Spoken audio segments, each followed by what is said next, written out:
আরও একটা মিনি ব্লগে তোমাদের সবাইকে স্বাগত। আজ হলো জন্মাষ্টমীর আগের দিন, আর কাল গোপুসোনার বার্থডে বলে মুখটা দেখেছো হাসি হাসি হয়ে গিয়েছে। কিছুদিন আগেই আমি ওর অঙ্গরাগ করিয়েছিলাম, প্রায় দুদিন আগে, সেটা তোমাদের সঙ্গে শেয়ার করিনি। আজকে জন্মাষ্টমীর আগের দিন একটা লাল সাদা জামা পরে আমি একটুখানি গয়নাগাটি পরিয়ে দিয়েছি, একটা বুক পাট্টা পরে রয়েছে, তোমরা দেখতেই পেলে। আর এই যে ছোটো গোপুসোনাটার যে কালারটা ছিল না, সেই কালারটা আমি তুলে আগে যেমন পিতলের কালার ছিল সেরকমই করে রেখে দিয়েছি। তো ভাবলাম এবার একটুখানি চেঞ্জ করে দিই, তাই জন্য এরকমভাবে রেখেছি, কিছুটা কালার উঠতে চাইনি। আর আজকে ভোগে দিয়েছি লেবু, আর এখানে গোপুসোনা নিয়ে বসে রয়েছে এক ভাঁড় দই। তার তো দই ভীষণ প্রিয়, যে কোনো দুধের জিনিস, তো দুটো গোপুসোনাকে এক জায়গায় দই দিয়েছি। আমাদের বাড়িতে কোনো লোকজন এলে কোনো মিষ্টি বা যাই আনুক, আমরা নিজেদের খাওয়ার জন্যও যেটা আনি সেটা কিন্তু ওকে নিবেদন করে আমরা খাই। দুজনাকে এক জায়গায় দিয়েছি। আমাদের খাওয়া দাওয়াও আজকে কমপ্লিট হয়ে গিয়েছে। আমি আর বোন বেরিয়ে পড়েছি জন্মাষ্টমীর কিছু কেনাকাটা করতে। চিকুকে তো এই বাড়িতে রেখে দিয়েছি, আমরা দুদিন এখন এই বাড়িতেই থাকবো, কারণ আমাদের বাড়িতে পুজো আছে। আর দেখো কালু আমাদের পেছন পেছন যাচ্ছে, মানে আমাদেরকে বলতে চাই যে এই তোরা কোথায় যাচ্ছিস, এই মাত্র এলি আবার এই খেয়ে দিয়ে বেরিয়ে পড়লি। আর আমাদের এখানে একটা সমস্যা হয়, টোটো অটো কিচ্ছু পাওয়া যায় না। আমরা প্রায় 10 মিনিট দাঁড়িয়ে থাকার পর এই টোটোটা আমাদের নিয়ে গেল, আর যাও বা নিয়ে যাবে এমন ভাড়া চাইবে।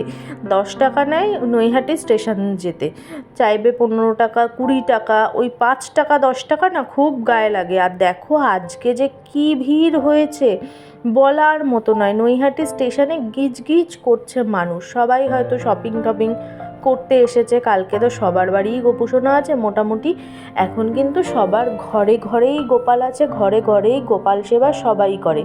তো আমাদের মতো সবাইও বেরিয়ে পড়েছে এখন। প্রচণ্ড ভিড়, এই ভিড় ঠেলে ঠেলে এখন আমাদের যেতে হবে।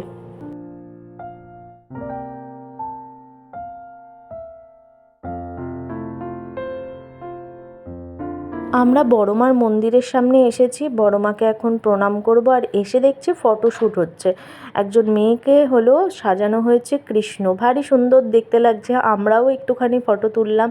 ঠাকুরের মন্দিরে এরকম কৃষ্ণকে দেখতে পেয়ে খুবই ভালো লাগলো। আমরা তো আগেই শুনেছি যে এই কালী সেই কৃষ্ণ, সেই আবার কলিতে রাম ও কৃষ্ণ। তো ফটোশ্যুট হচ্ছিল, আমরাও একটু ফটো তুলে নিলাম। আর এরপরে দেখো ফুচকা, আমরা এখন ফুচকা খাবো। আমরা আগে আগে ফুচকা টুচকা খেয়ে নেব, তারপরে কেনাকাটা করব। আমরা মন ভরে ফুচকা খেয়ে নেওয়ার পর এইবারে গোপালের শপিং করব। আর গোপালের যে দোকান থেকে শপিং করব সেই দোকানে দেখলাম যে এই গোপালটাকে রাখা রয়েছে, এই গোপালের মা তাকে নিয়ে এসেছে, আজকেই প্রথম তাকে বাড়ি নিয়ে যাবে। আর বাড়ির কথা শুনে দেখো গোপালের মুখে হাসি আর ধরে না। তো গোপালের যাবতীয় জিনিসপত্র সেই মা কিনবেন এখান থেকে। আর আমরাও সেই দোকানে গিয়েছি, এত ভাল লাগছিল মনে হচ্ছিল গাল ধরে চটকায়। আমরা খুব আদর করেছি গোপুসোনাকে। গোপুসোনার কিছুটা শপিং করবার পর আমরা চলে এসেছি আর একটা গোপুসোনাকে কিনতে। না না, এই গোপুসোনাটা আমার না, এই গোপুসোনাটা হলো আমার চিকুসোনার গুবলু কাকাই। চিকুসোনার ঠাকুমার খুব ইচ্ছে ছিল তিনি গোপাল সেবা করবেন, এই জন্য এই গোপালটি তিনি এই জন্মাষ্টমী উপলক্ষে আগের দিন কেনাকাটা করেছে। তো আমরা সবাই মিলে এসেছি গোপাল সোনাকে কিনতে। আর এই গোপাল সোনার মুখের হাসিটা দেখো, এত দুষ্টু দুষ্টু করে হাসছে। প্রত্যেকটি গোপাল সোনা তখন প্রথম তার নিজের বাড়িতে যায় না, এত হাসি মুখে থাকে যে বলবার মতো না, চোখ ফেরাতেই ইচ্ছে করে না। কাঁসার পিতলের দোকানে গেলে মনে হয় সমস্ত গোপুসোনাকে ধরে আমরা বাড়ি নিয়ে আসি। দেখো কি মিষ্টি মিষ্টি করে হাসছে। আমরা 4-5টা গোপাল দেখবার পর আমাদের পছন্দ হয়েছে এই দুষ্টু দুষ্টু হাসিওয়ালা গোপালটা। এত মিষ্টি মিষ্টি হাসছিল না, মনে হচ্ছিল ওকে খুব ধরে চটকায়। তো চিকুর বাবা এখানে খুলে দেখছে। কাঁসার পিতলের দোকানে একটা প্রবলেম হয় যে ওরা সব সময় বলে প্যাকেটের ভেতর থেকে দেখুন, প্যাকেটে খোলা যাবে না। আর প্যাকেটের ভেতর থেকে না বোঝা যায় না। দেখো মুখটা কি সুন্দর লাগছে, এটা আমরা বিল পেমেন্ট করবার পরই আমরা খুলতে পেরেছি। এত হাসি মুখ লাগছে যে কি বলবো। গোপাল সোনাকে যখন আমরা বাড়ি নিয়ে যাই তাকে কোনো না কোনো এক সম্পর্কে আবদ্ধ করে নিতে হয়, তাই জেনে এসেছি। এই গোপাল সোনাটি হলো চিকু সোনার বাবার ভাই, মানে চিকু সোনার কাকা আর আমারও ভাই। ভাইকে তো কেনা কমপ্লিট হয়ে গেল, এরপরেই হলো ভাইকে সাজানোর পালা। আর দেখো আমরা প্রথমে একটা চুল, একটা পাগড়ি পছন্দ করেছি। এখান থেকে ড্রেসগুলো আমাদের পছন্দই হচ্ছিল না। চুল আর পাগড়িটা পরে এত মিষ্টি দেখতে লাগছিল যে বলবার মতো নয়। আর বাইরে না প্রচণ্ড বৃষ্টি হচ্ছে, প্রচণ্ড বৃষ্টি। আমরা অনেকক্ষণ হয়েছে নৈহাটিতে এসেছি, কিন্তু বৃষ্টির জন্য আমরা দোকানে আটকে পড়ছি। যে সমস্ত কাজের জন্য এসেছি একটাও হচ্ছে না। আমার বাবা আমাদের পুজোর শপিংয়ের জন্য টাকা দিয়েছে, তাই প্রথমে আগে বড়দের জিনিসগুলো দেখছি। ওদের দুজনের জন্য দুটো শার্ট দেখব, তারপরে আমাদের জিনিস দেখব। আর এত বৃষ্টি হচ্ছে না, দেখা সম্ভবই হচ্ছে না। আর আমরা কেনাকাটায় এত মত্ত ছিলাম যে আমার ছেলের গুবলু কাকাই কিন্তু এই দোকানে চুপটি করে বসেছিল। আর প্রথমত হলো ভগবান শ্রীকৃষ্ণ স্বয়ং দোকানের মধ্যে বসে রয়েছে। সত্যি দোকানদারের ভাগ্যটা ভীষণ ভালো। বাড়িতে চলে এসেছি, আর এখন দেখাবো আমার বাপের বাড়িতে যে আমার ছোট্ট একটা ভাই আছে, সেই ভাইয়ের জন্য আমি এরকম বৃন্দাবনী ড্রেস নিয়েছি। দোকানদার বলল এগুলোকে নাকি গোপী ড্রেস না বৃন্দাবনী ড্রেস বলে, সম্ভবত বৃন্দাবনী ড্রেসই বলেছে। যেহেতু সাইজটা একদম জিরো সাইজ, তাই জিরো সাইজের জামাগুলোই আমি নিয়েছি। আর প্রত্যেকটা কালার এত সুন্দর, এত সুন্দর যে বলবার মতো নয়। আর এই অরেঞ্জ কালারের যে জামাটা দেখতে পাচ্ছ, এইটা হলো জন্মাষ্টমীর দিন রাত্রিরে পরবে।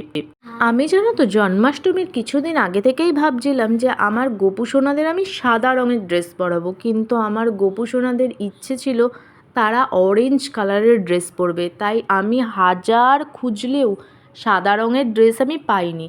আর এই যে হলুদ রঙের একটা বড় গোপু সোনার জন্য ড্রেস নিয়েছি, আর অনেকগুলো ড্রেস নিয়েছি। ড্রেসগুলো দেখো এত সুন্দর হয়েছে, আর প্রত্যেকটাই কিন্তু কি গোপী ড্রেস না বৃন্দাবনী ড্রেস এরকম বলে।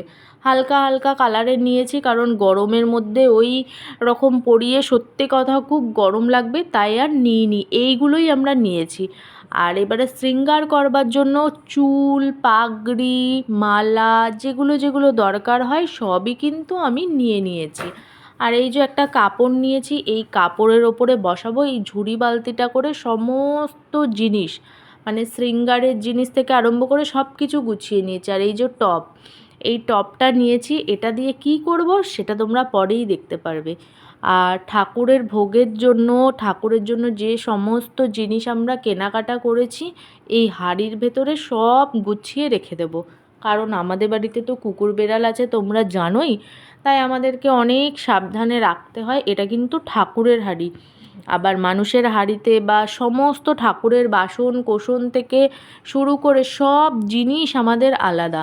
তো এখানে আটা, ময়দা, গোবিন্দভোগ চাল, চিনি, কাজু বাদাম, তারপরে হলো কিশমিশ, জিরে গুঁড়ো, লঙ্কা গুঁড়ো, ধনে গুঁড়ো, মানে যে সমস্ত ভোগের জিনিস তৈরি করতে, মিছরি, মাখন আর মিছরি তো দিতেই হবে। মাখন আর মিছরি তো তার সবথেকে প্রিয় জিনিস।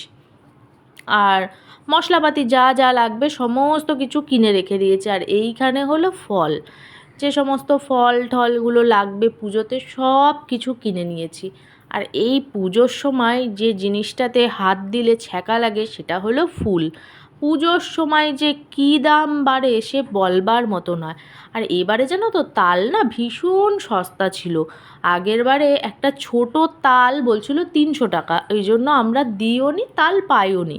আর এইবারে দেখো এত বড় বড় তাল পেয়েছি, আর এত ভালো তালগুলো যে বলবার মতো নয়। দুখানা তাল এনেছি, তালের জিনিস তো গোপু সোনার ভীষণ প্রিয়। আমি তালটা বসে চেঁচে নিয়েছি। সত্যি কথা তাল চাষতে গিয়ে মানে আমার বেতাল অবস্থা হয়েছিল। আমার মা যদি না থাকতো আমার গোপু সোনা মনে হয় তাল খেতেই পারতো না। হাতে চোঁচ ঢুকে হাত কেটে একাকার অবস্থা হয়ে গিয়েছিল। শেষ পর্যন্ত মা দেখলো এর দ্বারা তো কিচ্ছু হবে না, সারা রাত জেগে বসে থাকবে। তাই মাঠে নামলো আমার মা, আর সুন্দরভাবে তালটাকে চেঁচে বের করে নিল। আর দেখো আমি তো জল দিয়ে গুলে নিতাম, তো মা বললো জল দিয়ে গুললে ভালো হয় না, ফোটাতে অনেক টাইম লাগে। মা সুন্দরভাবে তালটাকে ছেনে নিয়েছে। কালকে জন্মাষ্টমীতে কাজে লাগাবে, আজকে জাল দিয়ে রেখে দেবে, কারণ কালকে প্রচুর কাজ, আমরা সময় পাবো না। আর আজকের মিনি ব্লগটাকে আমি এখানেই এন্ড করব। আবার তোমাদের সঙ্গে দেখা হবে নেক্সট ব্লগে। ততক্ষণ তোমরা খুব ভালো থেকো, সুস্থ থেকো, হ্যাপি থেকো, সাবধানে থেকো। আর বাইরে দেখেছো কি বৃষ্টিটাই না হচ্ছে। কৃষ্ণ জন্মেছে, দুর্যোগ হবে না তাই কি হয়?